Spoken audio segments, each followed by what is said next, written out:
안녕하세요. 저는 30대 후반 여자입니다. 여러분은 헛똑똑이란 말을 들어보신 적이 있나요? 저는 부모님께 가끔 듣긴 했지만 크게 신경 쓰지 않고 넘겼었는데요. 제 인생에서 큰 사건을 겪은 지금은 그야말로 제가 헛똑똑이로 살아왔다는 걸 뼈저리게 느꼈답니다. 저는 학창시절부터 공부도 열심히 하고 주어진 일도 잘 해내서 주변 사람들에게 똑 부러진다는 말을 자주 듣고 살아왔는데요.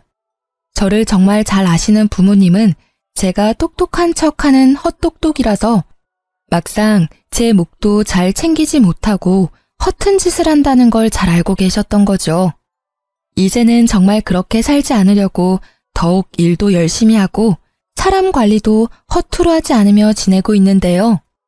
얼마 전에 가장 비참했던 시절에 저를 가장 힘들게 만들었던 사람을 우연히 마주치게 되었답니다. 바로 전 신우였는데요. 제가 다니는 회사 안의 화장실에서 딱 마주치고 말았죠. 손을 씻고 있는데 누군가 뒤에서 쏘아보는 시선이 느껴져서 돌아보니 신우가 한쪽 입술만 픽 올리면서 저를 비웃고 있는 게 아니겠어요? 아니, 이게 누구야?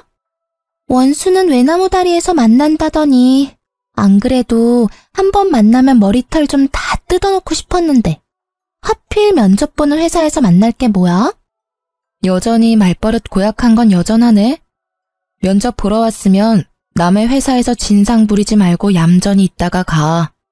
그리고 짜증나니까 아는 척 하지 말고. 참나, 누가 누구한테 짜증난대? 그쪽 때문에 내 일진이 지금 재수가 없거든? 보아하니 여기 면접 보러 온 것 같은데 누가 언니처럼 나이 많은 사람 써주겠어요? 그 나이 먹도록 면접이나 보러 다니나 보네. 누가 누구한테 할 소린데.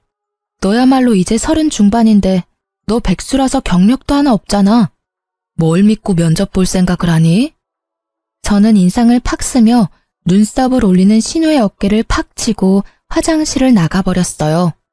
그리고 당당하게 면접 장소로 걸어 들어갔죠. 제가 들어가자 이미 면접장에 앉아있던 직원들이 일어나서 인사를 건넸답니다. 맞아요.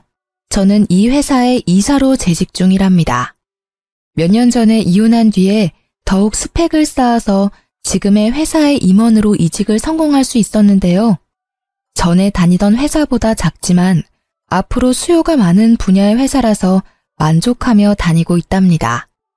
오늘 고객 서비스 센터 직원들을 더 뽑으려고 면접을 보는 자리인데 신우이를 여기서 본 거죠. 저는 신우이가 들어오기만을 기다리면서 다른 사람들을 차례로 면접을 봐나갔답니다. 그리고 드디어 신우이가 다소곳한 표정으로 면접장 안으로 들어오더군요. 정상적인 사람 흉내를 내고 있으니 기가 막혀서 혼자 헛웃음까지 나오더라고요. 신우이가 깍듯이 인사를 하고 고개를 들었고 차갑게 신우이를 보고 있는 저와 눈이 딱 마주쳤어요. 신우이가 저를 보고 제 앞에 이사라는 팻말을 보고는 동공이 마구 흔들리면서 얼굴이 새하얘지더라고요. 다른 직원들의 질문에 덜덜 떨면서 제대로 답도 못하는 신우이를 한심하게 바라보며 예전 결혼 생활을 떠올렸답니다. 사회에 나와서 만났으면 상대도 안 했을 신우이 때문에 죽고 싶을 정도로 힘들었을 때가 있었죠. 도대체 어떤 사연일지 궁금하시죠? 제 이야기를 한번 들어봐 주세요. 저는 사내 연애로 오랫동안 만났던 남자와 헤어지고 1년 동안 방황을 했었어요. 저도 그랬고 회사 사람들도 당연히 결혼까지 할 거라고 생각했지만 그 남자는 아니었던 거죠. 그렇게 30대 중반이 되니 마음이 급해져서 소개팅을 많이 하게 되었는데요. 그 중에 한 명이 바로 전 남편이었던 거죠. 남편은 저를 만나자마자 이렇게 말하더라고요. 제가 어머니 때문에 그동안 소개팅을 참 많이 했습니다. 그런데 오늘 같은 느낌은 처음입니다. 이런 걸 첫눈에 반했다고 하는 걸까요? 처음 만나자마자 느끼한 말을 해대서 사실 처음부터 호감이 가진 않았어요.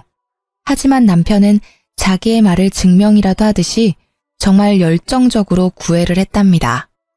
거의 40에 가까운 남자가 20대 남자처럼 열정적으로 애정을 쏟아주니까 저도 마음이 기울더라고요. 직업도 대기업 팀장이라 연봉도 나쁘지 않았고 홀어머니와 여동생과 같이 산다고 했지만 가족 문제가 그렇게 크게 결혼의 걸림돌이 될 거라는 생각은 안 했던 것 같아요. 연애는 6개월 정도 하고 프로포즈를 받게 되었는데 짧은 시간이지만 자기 어머니에 대한 애틋한 마음을 자주 내비치긴 하더라고요.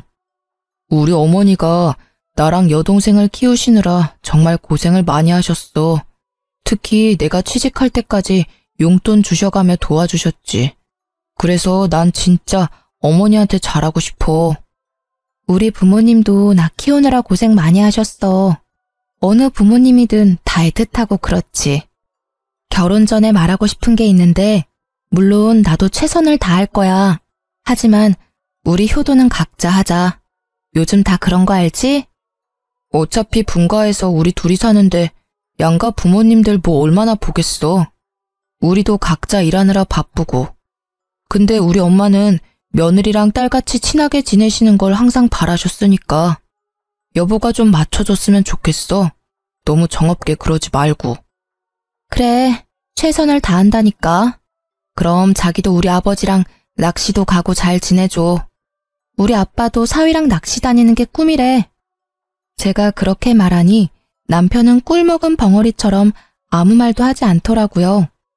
그래서 알아들었나 생각했는데 지금 생각하면 계속 이런 문제로 다투면 결혼을 못할까봐 참았던 것이죠. 그렇게 상견례를 하게 되었고 고급 한정식 식당을 제가 직접 예약했답니다. 친정 부모님도 정시에 도착하셔서 남편과 이런저런 얘기를 나누시고 있었고요. 그런데 예비 시모와 신우가 1시간이나 늦게 온 게 아니겠어요? 남편이 안절부절 못하니 친정 아버지는 오히려 괜찮다고 다독여주셨어요. 그때 문이 벌컥 열리며 두 사람이 거만한 태도로 들어오더라고요. 하필 골라도 이런 외진 데를 고를 게 뭐람? 택시도 안 잡히고 차는 또 어찌나 막히는지. 오빠, 우리한테 뭐라고 하지 마. 이런 식당을 잡은 게 문제지. 아, 짜증나. 배고파 죽겠네. 두 사람은 미안하단 말을 한마디도 하지 않고 오히려 당당하더라고요. 친정 부모님의 표정이 점점 굳어지는 걸 보자 제가 더 민망해졌답니다. 결혼식 날짜는 6월 20일로 받았는데 어떠신가요? 이날이 가장 좋다고 하는데요. 아, 안 돼요. 나 유럽 여행 갔다가 오는 날이 24일이니까 그 이후로 해요. 여행이요? 이미 예약을 다 한 거예요? 항공권도 다 샀어요? 아니, 아직 산 건 아닌데 이미 친구들하고 날짜 다 맞춰서 안 돼요. 아, 더 늦게 해요. 결혼식이 뭐 대수라고. 네?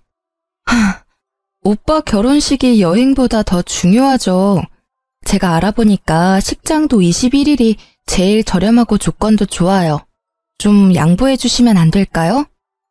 예, 21일 말고 그 다음 주 주말로 하면 되지. 일주일 차이가 뭐 그리 대수라고 그래? 벌써부터 신우이를 이기려고 하니? 우리 아들같이 잘난 남자랑 결혼하면 받아들일 건 받아들여야지. 사부인, 안 그래요? 갑자기 친정아버지가 물컵을 쾅 하고 세게 놓으셨어요.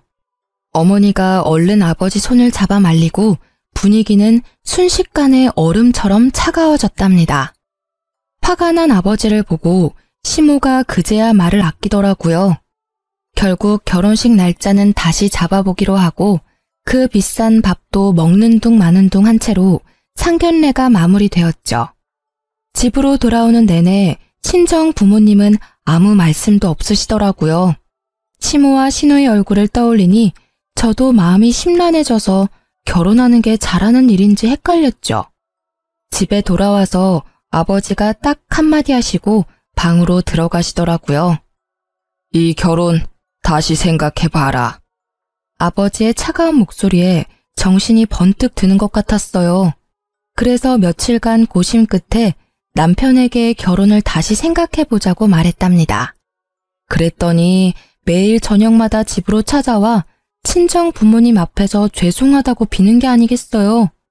제 앞에서도 눈물을 흘리면서 애원을 하고 일주일 정도를 매일 와서 아버지를 설득하더라고요.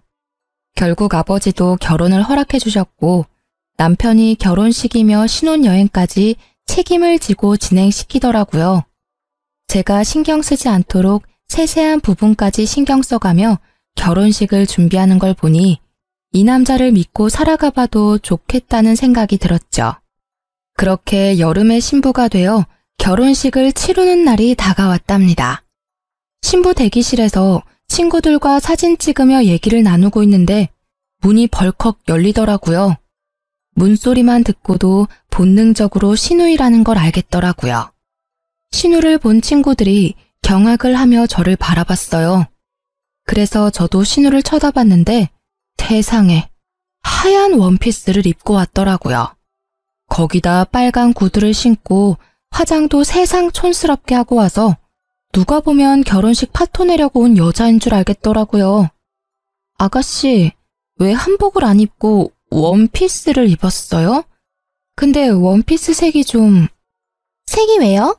이거 베이지 색이에요. 내가 살 때도 흰색 아닌 거 확인하고 산 거예요. 나도 예의는 있어요. 그리고 이거 명품이라고요. 소리를 삑 지르고 제 옆에 앉아서 사진을 찍기 시작하는데 진짜 미쳐버리겠더라고요. 친구들도 기가 막혀서 입을 떡 벌리고 있고 다른 사람들은 신우이 옷을 보고 다 수군수군 됐죠. 그렇게 결혼식이 시작되고 정신이 하나도 없이 버진로드를 걷고 여차저차 결혼식이 마무리가 되었어요. 사진 찍는 순서가 되고 신우가 제 옆에 딱 서자 그제야 정신이 번쩍 들더라고요. 다행히도 제 가방순이 친구가 신우의 옆을 파고들어 제 옆에 서주더라고요. 덕분에 하얀 옷 옆에 하얀 옷이 되는 참사는 피할 수 있었답니다.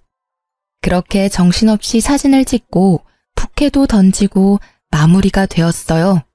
그때 갑자기 시모가 앞으로 떡하니 나와 사진사를 부르는 게 아니겠어요? 이제 다 찍은 거죠? 그럼 나 좀 찍어줘요. 여기 배경도 멋있고 좋네. 아, 얼른요.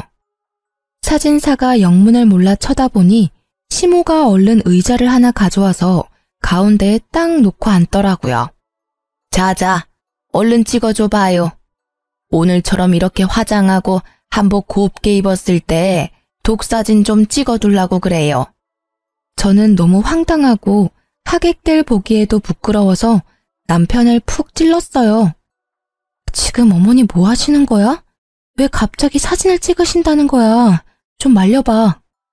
아니, 오늘 예쁘게 하고 오셨다고 나중에 쓰실 영정사진 좀 찍으신대. 뭐? 지금 뭘 찍는다고? 제정신이야? 자기도 알고 있었어? 남편은 어깨를 으쓱하더니 뭐가 대수라는 듯이 오히려 놀라는 저를 이상하게 바라보기까지 하더라고요. 사돈도 오늘 한복 곱게 입으신 김에 한 장 찍어둬요. 이게 다 돈 버는 거니까. 결국 친정 부모님은 얼굴이 굳으셔서 자리를 피해버리셨어요. 그 와중에 시모 머리까지 매만져주며 사진 각도까지 체크하는 신우 모습에 남아있던 하객들이 웃기까지 했답니다. 저는 너무 부끄러워서 쥐구멍이라도 들어가고 싶을 정도였죠. 결국 시모는 영정사진을 찍었고 저는 결혼사진 앨범 선택할 때 시모 사진도 비싼 돈을 주고 사야만 했답니다. 그 장면이 너무 충격적이라 지금도 결혼식은 하나도 기억이 안 나고 떡하니 의자 놓고 앉던 시모 모습이 제일 먼저 떠오를 정도니까요. 신혼집은 시댁과 차로 10분 거리에 있었어요. 남편이 시댁이 있는 동네가 좋다면서 직접 전세 자금까지 다 내면서까지 마련한 아파트였기 때문에 어쩔 수 없이 가까이서 살게 된 거죠. 신혼여행 다녀오고 그 다음 주 주말부터 시모가 남편에게 전화를 해서 집에 오라고 난리를 부리더라고요. 엄마가 나랑 떨어져 살게 되니까 적응이 안 돼서 너무 울적하시대. 토요일마다 집에 와서 같이 밥 먹자는데 가면 안 될까? 매주 토요일마다 가자고? 그건 좀 너무하지 않아? 나도 쉴 시간은 있어야지. 그럼 일요일은 우리 집에 매주 갈 수 있어? 아니잖아. 지급은 초반이니까 좀 맞춰드리고 점점 안 가면 되지. 아, 너무 깐깐하게 굴지 말고. 일단 이번 주는 가는 거다. 알았지? 그렇게 토요일에 시댁에 가게 되었는데요. 진짜 너무 가기 싫었지만 신혼이니 좋은 게 좋은 거란 심정으로 따라 나섰죠. 저녁 5시쯤 도착해서 나가서 외식을 하던지 배달을 시켜 먹으려고 생각을 하고 있었는데요. 시댁에 딱 들어가니 시모가 제 인사도 받지 않고 고갯짓으로 주방을 가리키는 게 아니겠어요? 황당했지만 주방으로 들어가 봤는데 싱크대 가득 장바온 채소며 고기들이 쌓여 있더라고요. 어느새 제 옆으로 다가온 시모가 말했어요. 어디 이제 시집을 왔으니 솜씨 좀 보자. 오늘은 간단하게 갈비찜이랑 잡채 좀 해봐라. 내가 너 힘들까봐 장까지 미리 다 봐뒀다. 이런 시어머니가 어딨니? 전 요리 잘 안 해봐서 갈비찜 같은 건 못해요. 나가서 외식하면 안 될까요? 너는 나이가 몇인데 음식도 못하는 게 말이 되니? 앞으로 명절이며 제사며 어떻게 하려고 그래? 너는 이 집안의 큰 며느리야. 얘가 아주 정신을 빼놓고 살았네. 니네 엄마는 여지껏 뭘 가르친 거야? 그리고 못하는 게 어딨어? 지금부터 배워. 요즘 인터넷 보면 만드는 법 다 나와 있잖아. 보면서 해봐. 시모는 저만 남겨두고 거실로 가버렸죠. 황당해서 남편을 좀 부르려고 했는데 셋이 예능 프로를 보며 아주 배꼽을 잡고 웃고 있더라고요. 진짜 어이가 없어서 남편과 눈 좀 마주치려고 계속 애쓰고 있는데 시모가 저를 매서운 눈으로 째려보면서 얼른 하라는 식으로 또 고갯짓을 했죠. 저는 하는 수 없이 갈비찜 만드는 법을 검색해서 따라해보기 시작했어요. 처음 만드는 거니까 시간도 오래 걸리고 정신도 없고 미치겠더라고요. 혼자 불 앞에서 땀을 뻘뻘 흘리며 요리를 하고 있는데 신우가 어슬렁거리며 주방으로 들어왔죠. 뭐 타는 냄새 나는 것 같은데? 언니 진짜 잡채도 처음 해봐요? 그래놓고 어떻게 결혼을 할 생각을 했지? 아가씨, 지금 정신 하나도 없으니까 좀 도와주던지 아니면 나갈래요? 아유, 무서워. 네, 나갈게요. 오늘 안에는 먹을 수 있으려나 몰라. 그러면서 제가 썰어놓은 당근을 하나씩 빼서 먹는 게 아니겠어요. 제가 도끼 눈을 하고 쳐다보니까 신우가 훗 하고 비웃고는 들었던 당근을 탁 던져버리고 나가더라고요. 저는 다 때려치고 집으로 뛰쳐가고 싶었지만 참을 인자를 새기며 계속 요리를 할 수밖에 없었죠. 거의 2시간 동안 만들어서 간신히 밥상을 차렸는데 얄미운 신우가 또 한마디 하면서 식탁에 앉더라고요. 배고파 죽겠네. 갈비찜 30분이면 할 걸 무슨 2시간이 걸려? 너무 짜다. 오빠, 잡채 좀 먹어봐. 와, 이렇게 맛없는 거 처음 먹어봐. 우리 아들 도대체 장가 가서 뭐 먹고 회사 가는 거야? 너 남편 저녁밥은 챙겨주니? 그 쉬운 갈비찜도 이따위로 만들고 한심하다 한심해. 너 안 되겠어. 매주 주말마다 와서 요리 배워. 알았어? 저희는 저녁까지 회사에서 다 먹고 와요. 그리고 요즘 밀키트가 얼마나 잘 나오는데요. 돈도 더 절약돼요, 어머니. 말 대답 좀 하지 마라. 너 제사상도 밀키트로 차릴 거야? 에휴, 얘를 뭐부터 가르쳐야 돼? 나이나 어리면 그러려니 하지. 이건 40이 다 돼가면서 남편 밥도 제대로 못 차리는 걸 하필 데려와가지고. 시모는 거칠게 숟가락을 내던지면서 소리를 지르는 거예요. 저는 너무 놀라고 이런 대접받는 게 이해가 되지 않아서 화가 머리 끝까지 났답니다. 입술을 꽉 물고 남편을 쳐다보니 남편은 고개만 푹 숙이고 밥을 먹고 있더라고요. 시누이와 시모는 못 먹겠다면서 거실로 나가서 계속 궁시렁대더라고요. 저는 이대로 가단 폭발할 것 같아서 조용히 일어나 가방을 들고 현관문으로 향했어요. 제가 나가는 걸 본 시모가 악을 쓰듯이 소리를 지르더라고요. 야, 너 어디서 배워먹은 버르장머리야? 당장 안 들어와?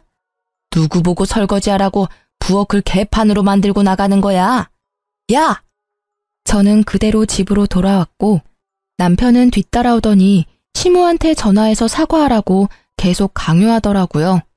그런 남편도 꼴 보기 싫어서 아무 말도 안 하고 일주일 동안 냉전이 이어졌답니다. 시모와 신우는 하루에 수십 개씩 메시지를 보내는데 스토커도 이렇게는 안 할 것 같네요. 소름까지 끼쳐서 아예 며칠은 핸드폰을 끄고 살 정도였답니다. 특히 어이가 없는 건 제가 그렇게 가버렸는데도 신우가 매주 금요일마다 먹고 싶은 메뉴를 보내는 거였어요. 도대체 무슨 생각으로 사는 건지. 진심으로 신우이가 덜 떨어져 보이기까지 했어요. 그러거나 말거나 읽지도 않고 철저히 무시해버렸죠. 퇴근하고 와서 저녁 먹고 쉬고 있는데 갑자기 초인종이 막 울리는 게 아니겠어요. 깜짝 놀라서 옆에 있던 남편을 쳐다보니 남편도 영문을 모르겠다는 표정으로 확인을 해보더라고요. 아니나 다를까 신우가 저승사자처럼 서 있더라고요. 언니, 왜 연락을 안 받아요? 혹시 나 차단한 거예요? 진짜 기가 막히네. 무슨 일인데 야밤에 집까지 찾아와요? 급한 일이 있으면 오빠한테라도 연락하면 되잖아요. 엄청 급한 일이니까 내가 쫓아온 거죠. 나 내일 갑자기 면접이 잡혀서 내일 입고 갈 옷 좀 빌려줘요. 언니는 회사 다니니까 정장 많잖아요. 신우는 통보하듯 말하고는 거침없이 안방문을 열고 들어가더라고요. 너무 황당해서 얼른 뒤따라갔는데 벌써 옷장을 열고는 제 옷들을 뒤적이고 있었어요. 아니 이게 지금 뭐 하는 거예요? 왜 남의 옷을 막 뒤져요? 그리고 아가씨랑 나랑 사이즈가 다른데 어떻게 입으려고요? 얼마나 차이 난다고 그래요? 가지고 있는 옷 중에 좀 사이즈 넉넉한 거 없어요? 아니, 내가 당장 옷을 사달라는 것도 아니고 한 번 빌려 입는다는데 뭘 이렇게 야박하게 굴어요? 그래, 내일 면접 본다는데 당신이 좀 좋은 마음으로 옷 좀 챙겨줘. 이 옷 괜찮네. 나 이거랑 이 블라우스 가져가도 되죠? 어? 이 가방 내가 갖고 싶었던 건데. 나 내일 한 번만 들고 갔다 오면 안 돼요? 가방은 안 돼요. 나도 큰 마음 먹고 산 거라 몇 번 들지도 않았어요. 옷만 가져가요. 아, 언니. 새 것도 아니고 쓰던 건데. 내일 한 번만 빌려줄 수 있잖아요. 정없이 뭘 그렇게 딱 잘라요? 딱 한 번만요. 그럼 잘 쓸게요.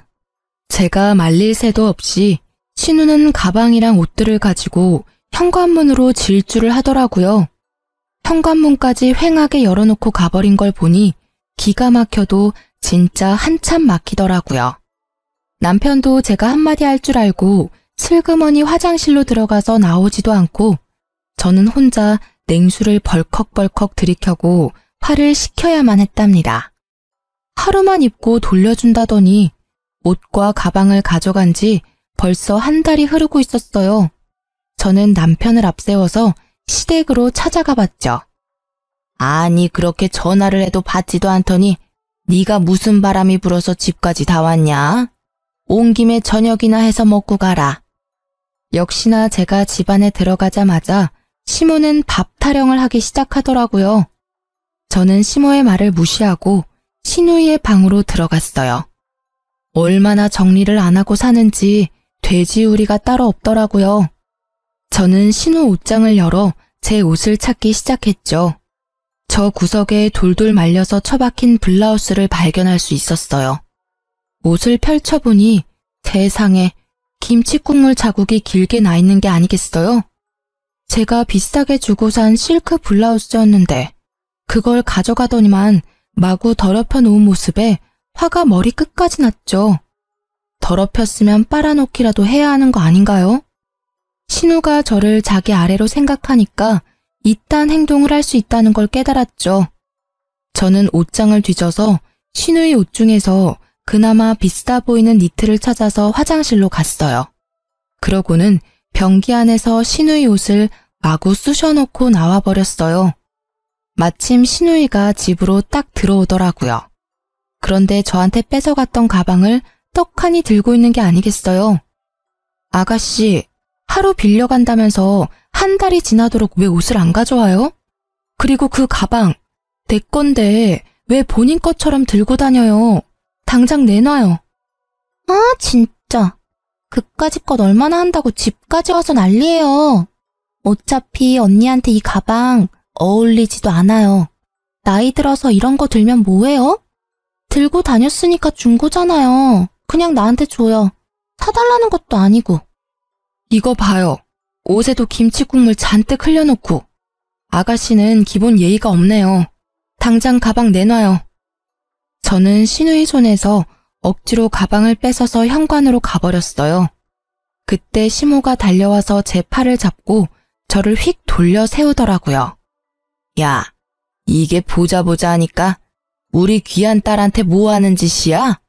새언니가 돼가지고 신우이가 면접 본다면 정장 한 벌 쫙 사줄 생각을 해야지. 큰며느리 그릇이 간장종지만한데 집안 잘 돌아가겠다. 어머니, 저도 우리 집에선 귀한 딸이에요. 그리고 생판 모르는 사람한테 숟가락 하나를 빌려도 깨끗하게 닦아서 돌려주는 게 당연한 건데 아가씨 하는 짓 좀 보세요. 그때 신우이가 악하고 소리를 지르는 소리가 들리더니 변기물이 뚝뚝 떨어지는 니트를 들고 제 앞으로 달려들더라고요. 이거 언니가 이랬어요? 진짜 미친 거 아니야? 이게 얼마짜린데? 더군다나 니트를 변기에 쳐박아? 진짜 정신병자네? 오빠 정신병자랑 결혼했어. 나 절대 못 넘어가. 얘가 처음엔 아주 얌전을 떨더니만 아주 무서운 애였네. 진짜 네가 이런 거야? 너 제정신이야? 당장 우리 딸한테 사과하고 당장 똑같은 거 사와.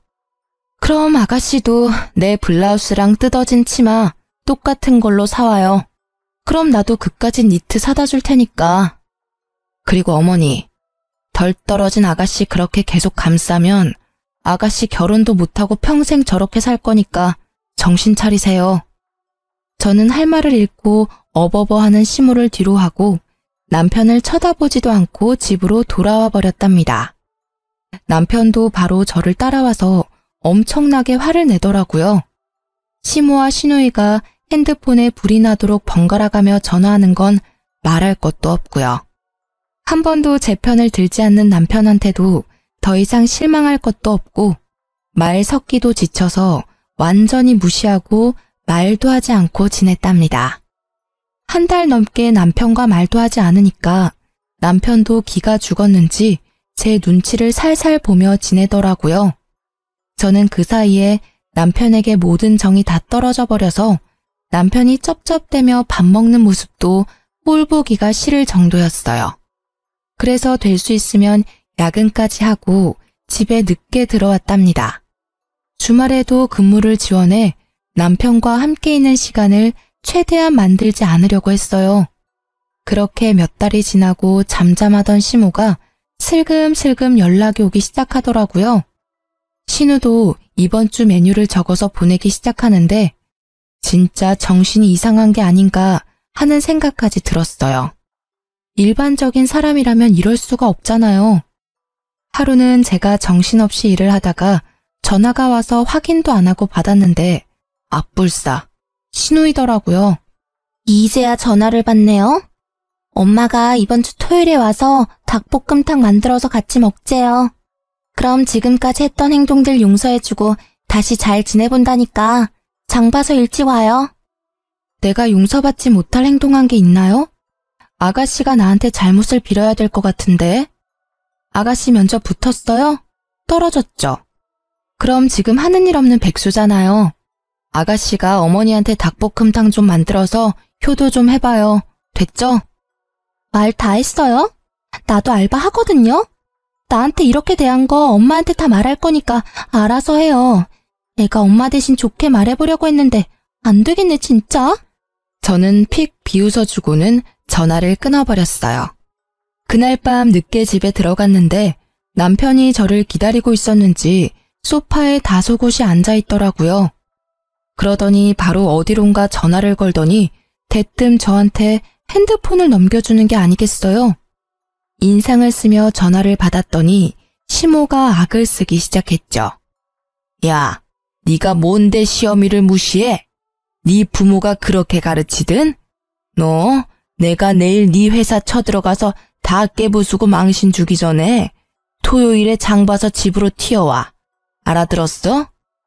저는 시모와 전화를 끊고 남편을 쏘아보았어요. 당신 솔직히 몇 달째 시댁에도 안 가고 안부 전화도 안 하고 너무한 거 아니야?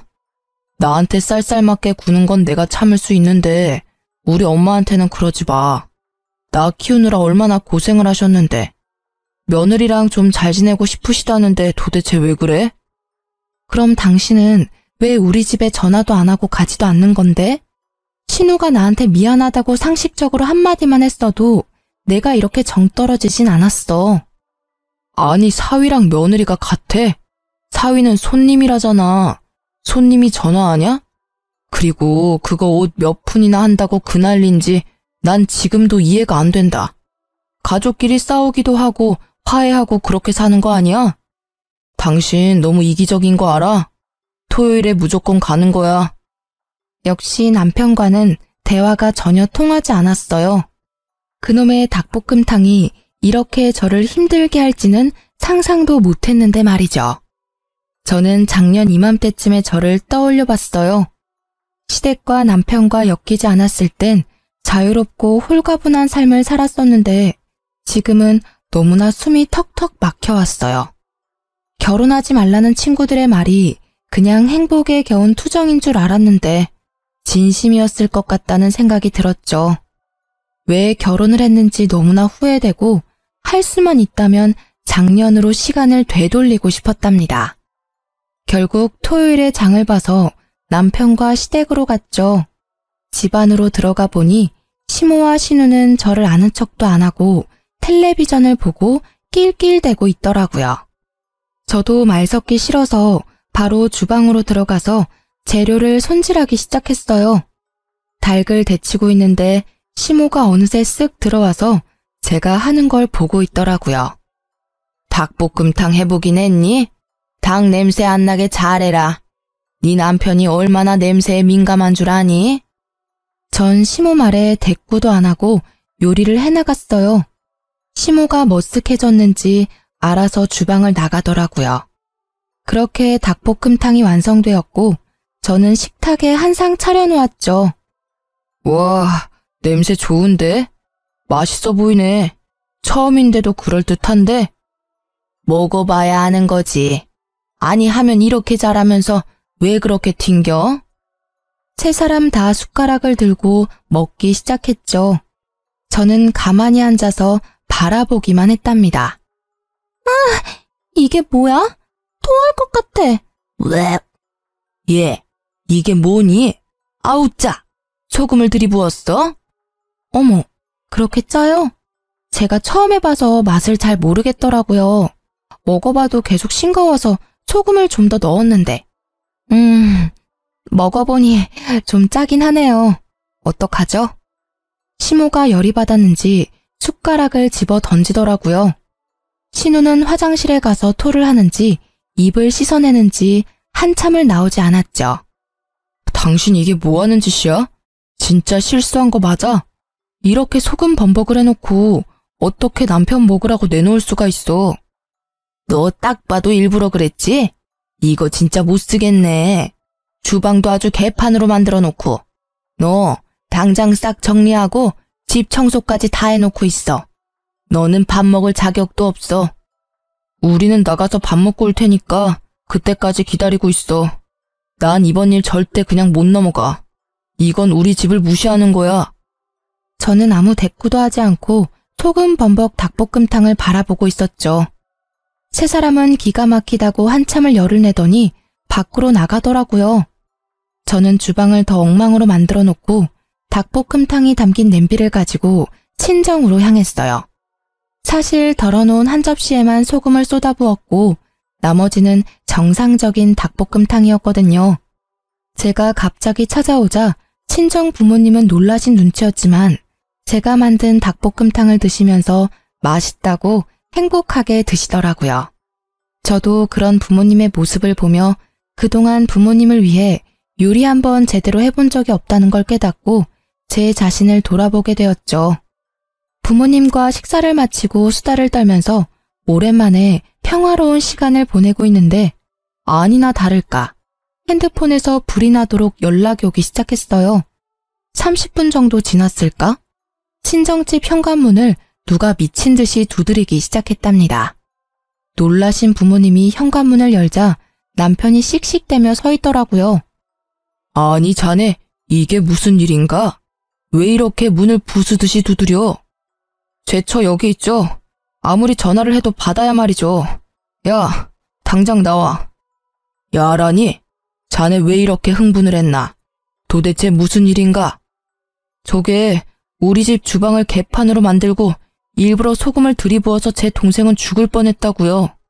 아니 시댁을 얼마나 무시하면 그딴 짓을 합니까? 저 절대 못 넘어갑니다. 오늘 아주 버릇을 단단히 고쳐놔야지. 야, 당장 나와. 누가 들으면 내가 음식에 독이라도 탔는 줄 알겠네. 당신이야말로 우리 집에 와서 이게 무슨 행패야? 우리 집은 우스워 보여? 이게 아직도 말대답이야? 하늘 같은 남편을 이따위로 취급해? 당장 따라 나와. 남편이 제 손목을 세게 비틀어서 잡아 끌기 시작했어요. 화가 난 아버지가 남편을 팍 밀쳐버렸죠. 자네야말로 장인 장모를 얼마나 무시하면 내 앞에서 내 딸 손모가지를 비트나? 여지껏 우리 딸 이렇게 대한 거야? 당장 꺼지게. 당장! 친정아버지가 문을 못 닫도록 막아대는 남편을 다시 한번 세게 밀어서 넘어뜨리고는 현관문을 닫아버렸답니다. 남편은 한참을 쿵쿵 발로 현관문을 차다가 돌아갔죠. 너 여지껏 이런 취급을 받았어? 네가 저놈보다 뭐가 부족해서? 당장 이혼해라. 하나 보면 열을 한다고 더 볼 것도 없다. 아버지의 말을 듣고 저도 정신이 바짝 차려지면서 이혼을 해야겠다는 결심이 굳어졌어요. 그렇게 당장 남편에게 이혼을 통보했고 남편은 절대 안 된다며 집으로 들어오라고 했어요. 난 이혼할 때까지는 절대 그 집으로 돌아가는 일 없을 거야. 내가 그 집에 가는 날은 내 짐을 빼오는 날뿐이야. 오늘 당신 회사로도 이혼 서류 보냈으니까 당장 도장 찍어서 보내. 내가 바람을 폈냐? 너를 패기라도 했냐? 내가 이혼 안 하겠다는데 네가 무슨 수로 이혼을 할 건데? 어디 한번 계속 개겨봐. 누가 이기나 보자. 저는 닭볶음탕을 만들러 간 날에 시모와 남편이 한 대화를 모두 녹음했었고 남편이 친정에 와서 소란을 피운 것도 모두 녹음을 해놓았었거든요. 일부분을 남편에게 보내자 남편이 일단 이혼 서류 들고 만나자고 태도를 바꾸더라고요. 그래서 약속 장소로 나가서 남편을 기다렸답니다. 문 쪽이 소란스러워 뒤돌아보니 시모와 시누이와 남편이 같이 몰려 들어오더라고요. 시모는 저를 보자마자 제 따귀를 마구 때리기 시작했어요. 저는 너무 놀라서 대응도 못하고 몸이 굳어버렸죠. 누구 마음대로 이혼이야? 너는 내가 오늘 버르장머리를 확실히 고쳐놓을 거야. 니까짓 게 뭔데 우리 집안을 무시하고 쑥대밭으로 만들어? 그것도 모자라서 우리 아들을 이혼남 만들겠다고? 이게? 지금 저 때린 거 후회하실 텐데요. 누군 이혼녀 되고 싶어서 되나요? 제 인생도 그쪽 때문에 아주 더럽게 꼬였네요. 보자 하니까 우리 엄마한테 뭔 말버릇이야? 이번엔 신우가 달려들어 제 머리채를 잡고 흔들기 시작했어요. 제가 신우의 팔목을 마구 핥히어대자 시모가 제 팔을 붙들지 뭐해요. 제가 무차별적으로 당하고 있는데 남편은 그 모습을 보고만 있더라고요. 여기요, 경찰 좀 불러주세요. 사장님! 제가 소리치자 시모가 제 입을 틀어막기까지 하더라고요. 경찰이 올까봐 무서웠는지 저를 끌고 밖으로 나가려고 하길래 안간 힘을 써서 주저앉아 버티기 시작했답니다. 사람들이 신고를 했는지 다행히도 금방 경찰이 출동했고 다 같이 경찰서로 향했어요. 제 인생 처음으로 경찰서에 와서 조사도 받고 결혼하고 참 별일을 다 겪는다 싶었죠. 저는 경찰에게 폭행죄와 협박죄로 세 사람 모두 고발하겠다고 하고 진술서를 적기 시작했고 그 모습을 보던 세 사람이 펄쩍 뛰었죠. 아니, 가족끼리 좀 다툰 거 가지고 무슨 협박죄. 형사님, 얘 좀 보세요. 말도 안 되는 소리를 하고 있네, 진짜. 혜언니가 좀 정신이 이상해서 우리가 좀 주의를 준 거예요. 그리고 뭐, 증거 있어요? 우리가 때린 증거 있냐고요. 참나, 증거는 차고 넘치네요. 목격자도 많고 카페에는 CCTV도 있습니다. 일단 고소 진행한다니 조사 들어가면 알게 되겠죠. 경찰 말을 듣고는 시모가 갑자기 제 손을 덥석 잡고 비굴하게 미소를 짓더라고요. 아유, 얘. 내가 너무 화가 나서 정신이 어떻게 됐었나 보다. 정말 미안하다. 우리 서로 간에 이해하고 용서하고 다시 잘 지내보자. 우리 가족 아니니? 저를 정말 가족으로 생각하셨으면 그렇게 개 패듯이 패진 않았겠죠. 아니죠. 키우던 개도 그렇게는 안 때리겠어요. 저는 절대 합의도 고소 취하도 안 할 거니까 법대로 해요. 형사님, 계속 진행해주세요. 남편이 점점 일이 심각하게 돌아가는 걸 느꼈는지 저에게 조용히 말하더라고요. 고소 취하하면 이혼해 줄게. 원하면 지금 당장 도장 찍어줄게. 저는 바로 가방에서 이혼 서류를 꺼내서 남편에게 내밀었어요. 남편은 바로 도장을 찍어 건네줬죠.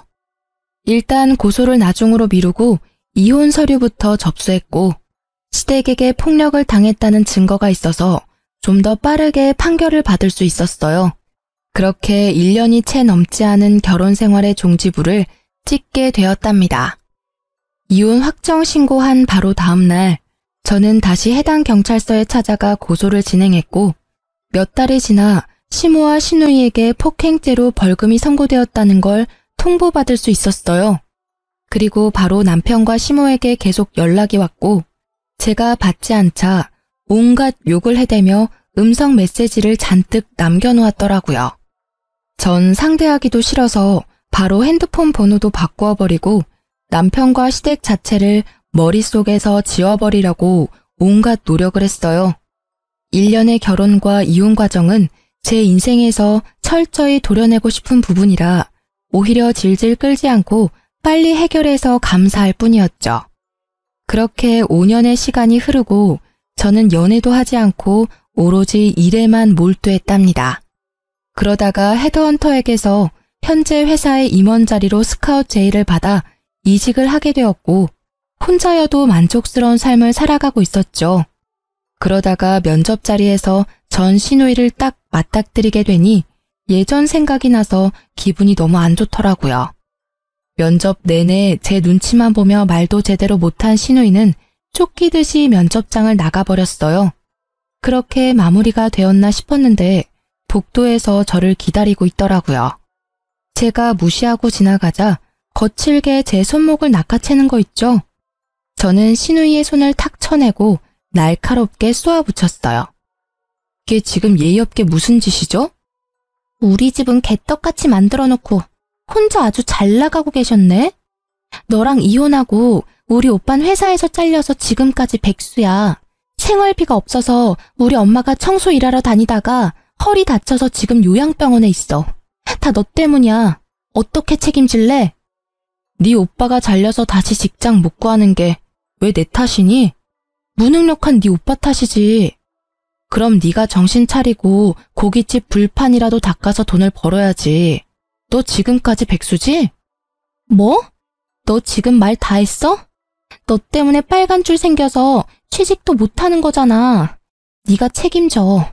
그러니까 나 여기 합격시켜. 너 이사라며. 신우가 큰 소리를 내는 게 들렸는지 대표님이 이쪽으로 걸어오는 게 보였어요. 김 이사님, 무슨 일 있나요? 괜찮아요? 아닙니다. 아무 일 없습니다. 대표님, 오늘 면접 지원자인데 끝나고 뭘 좀 물어보셔서요. 신우의 눈에도 대표님이 젊은 훈남으로 보이는지 갑자기 얼굴을 붉히며 다소곳해지더라고요. 그 모습이 어이가 없어서 헛웃음이 났죠. 저는 주위를 둘러보고 아무도 없다는 걸 확인하고는 슬쩍 대표님의 팔짱을 꼈답니다. 대표님이 놀라서 저를 바라보다가 저와 눈이 마주치고 흐뭇하게 미소를 지었어요. 그 모습을 보고 신우이의 입이 떡 벌어진 채 굳어 있더라고요. 비밀로 하자더니 소문이라도 나면 어쩌려고 그래요? 나야 좋지만.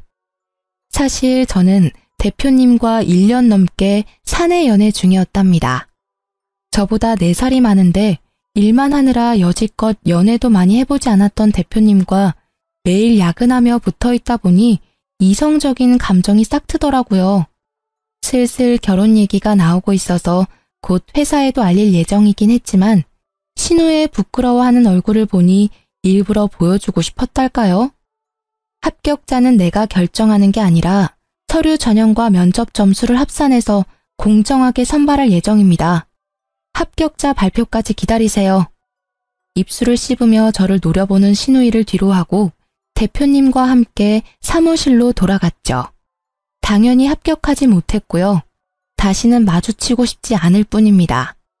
전 매일을 바쁘게 일하며 지내고 있고 대표님의 프로포즈를 받아 곧 결혼식을 올릴 예정이랍니다. 이번엔 아픔 없는 결혼 생활을 이어나가고 싶은 마음이 크네요. 하지만 가장 소중한 건 제 자신이니까 항상 저를 첫 번째로 두고 살아가려고 한답니다. 여러분도 자기 자신을 최고로 여기는 삶을 사시길 바라면서 제 사연을 이걸로 마칠게요. 들어주셔서 감사합니다. 모두 행복하세요.